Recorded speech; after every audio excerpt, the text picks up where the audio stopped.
Hello everyone, मैं हूं ममता मालिनी। आप सभी देख रहे हैं सैनी एजुकेशन वीडियोस। आज हम पढ़ेंगे क्लास 10th मैथ्स चैप्टर 9 जिसका एग्जांपल 2 पढ़ेंगे। An electrician has to repair on electric fault on a pole of height 50 metre. एक इलेक्ट्रिशियन है जिसको क्या रिपेयरिंग करना है कि कोई पोल है जिसकी हाइट 5 मीटर है। 5 मीटर हाइट के पोल के ऊपर इलेक्ट्रिक फॉल्ट को ठीक करना है। ठीक है, इलेक्ट्रिशियन है, उसको रिपेयर करना है। इलेक्ट्रिक फॉल्ट हुआ है, पोल की हाइट इन्होंने दी है 1.5 मीटर, जिसके टॉप पर आपको उसको चढ़ के आपके इसके इलेक्ट्रिक डिफॉल्ट को फॉल्ट को सही करना है। She need to reach a point 1.3 metre below the top of the pole undertake the repair. ठीक है, कोई भी इलेक्ट्रिशियन होगा, अगर उसको टॉप पे, ठीक है, इलेक्ट्रिक फॉल्ट को अगर ठीक करना है तो वो सीढ़ी को कैसे रखता है, यहां रखेगा। कैसे, थोड़ी सी स्पेस को छोड़ पर के थोड़ी सी स्पेस को थोड़ा सा स्पेस छोड़ के फिर सीढ़ी लगाएगा। ठीक है, यहां पे चढ़ेगा तो उसका फेस ऊपर तक पहुंच जाएगा। यानी कि वो कितनी दूरी पर लगाएगा, यानी कि आपकी 5 मीटर का पोल है तो वो उसके पोल के ऊपर वाले हिस्से से 1.3 हिस्सा छोड़ के 1.3 मीटर हिस्सा छोड़ के नीचे की तरफ सीढ़ी लगाएगा। ठीक है, अगर वो यहां सीढ़ी लगाएगा तो आसानी से ऊपर टॉप पर इलेक्ट्रिक फॉल्ट को ठीक कर सकता है। अगर वो सीढ़ी को डायरेक्ट टॉप पे ही लगा देगा तो वो तो और ऊपर पहुंच जाएगा। ठीक है, तो वो कितना नीचे लगाएगा, 1.3 मीटर नीचे सीढ़ी लगाएगा ताकि वो इलेक्ट्रिक फॉल्ट को सही कर सके। ठीक है, और क्या बोला है, what should be the length of the leader should use which when inclined at the angle of 60 degree the horizontal। ठीक है, कितना एंगल बनाता है, जो कि 60 डिग्री का एंगल बनाता है। ठीक है, would enable to her reach the required position। आपको क्या करना है, एक तो आपको लेडर की जो सीढ़ी की लेंथ भी फाइंड करनी है, and also how far from the foot the pole should she place the foot of the ladder. आपको इस क्वेश्चन में दो चीजें फाइंड करनी है। आपको एक तरीके से ये भी फाइंड करना है और आपको ये भी फाइंड करना है, मतलब कि पोल की और सीढ़ी के बीच की कितनी डिस्टेंस होगी जब वो 60 डिग्री का एंगल बनाएगा ग्राउंड पोजीशन से। ठीक है, तो आपको एक तरीके से परपेंडिकुलर और बेस दोनों निकालना है। ठीक है, तो पहले क्वेश्चन स्टार्ट करेंगे। देखो, उससे पहले मेरे पास क्या है, मेरे पास पूरे डायग्राम का हाइट, पोल की हाइट कितनी दे रखी है, 5 मीटर। यानी कि अगर मैं यहां से इस सिंपल से ट्राइंगल की बात करूं, ऊपर वाला हिस्सा इग्नोर करके मैं इस ट्राइंगल की बात करूं तो कितना निकलेगा परपेंडिकुलर। देखो, अगर AC टोटल कितना है, AC इज इक्वल टू मैं क्या लिख सकती हूँ, AB plus BC। AC total कितना है मेरे पास 5, AB कितना है 1.3, AC BC मुझे नहीं पता है, तो जो 5 minus 1.3 is equal to BC, तो BC की वैल्यू कितनी निकलेगी आपकी 3.7 मीटर। ठीक है, यानी कि ये वैल्यू कितनी आई है आपकी 3.7 मीटर। ठीक है, अब ट्राइंगल किसकी बात करेंगे, BCD। In triangle BCD, in triangle BCD में क्या फॉर्मूला, देखो मेरे पास परपेंडिकुलर है, मुझे हाइपोटेनस, पहले हाइपोटेनस निकाल लेते हैं, यानी कि लैडर की लेंथ निकाल लेते हैं।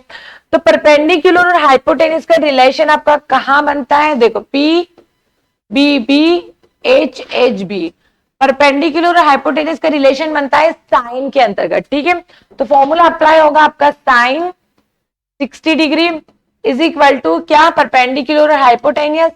परपेंडिकुलर कितना है आपके पास BC, हाइपोटेनस कितना है BD। ठीक है, BC एंड BD। यस, अब साइन 60 डिग्री की वैल्यू जो होती है √3/2। BC मेरे पास कितना है, यस BC मेरे पास है 3.7। BD कितना है मेरे पास, BD मुझे नहीं पता है तो BD लिख देती हूँ। क्रॉस मल्टीप्लीकेशन देंगे तो कितना आएगा, √3BD इज इक्वल टू 3.7 और 2 का मल्टीप्लीकेशन करोगे तो कितना आएगा 7.4। ठीक है, आप मल्टीप्लीकेशन दोगे इसका तो कितना आएगा 7.4। डिवाइडेशन देखो, यहां पे इसका मल्टीप्लीकेशन 7.4 आ गया। अब यहां से BD की अगर मैं वैल्यू निकालू तो कितनी होगी, 7.4 डिवाइडेशन में जाएगा √3। अब देखो यहाँ पे क्वेश्चन में आपको स्पेशली दिया है कि √3 की वैल्यू आपको रखनी है। अगर नहीं दिया होता है तो रेशनलाइजेशन करना पड़ता, बट आपको क्वेश्चन में दिया है तो 7.4 √3 की वैल्यू कितनी आएगी आपके पास 1.73। ठीक है, यहां से आप बीडी की अगर वैल्यू निकालोगे तो कितना आएगा बीडी, जब आप पॉइंट से पॉइंट हटाना, देखो यहां से आप पॉइंट हटाओगे तो नीचे 10 लगेगा, यहां से पॉइंट हटाओगे ऊपर 100 लगेगा। जब आप डिवाइडेशन करोगे तो आपके पास आंसर आएगा 4.28 मीटर। ठीक है, डिवाइडेशन करने के बाद बीडी की वैल्यू मिलेगी आपको 4.28 मीटर। ठीक है, इसके बाद क्या निकालना है, देखो हाइपोटेनस से मेरे पास, यानी कि लैडर की लेंथ तो मेरे पास आ गई, बीडी की लेंथ मेरे पास आ चुकी है 4.28 मीटर।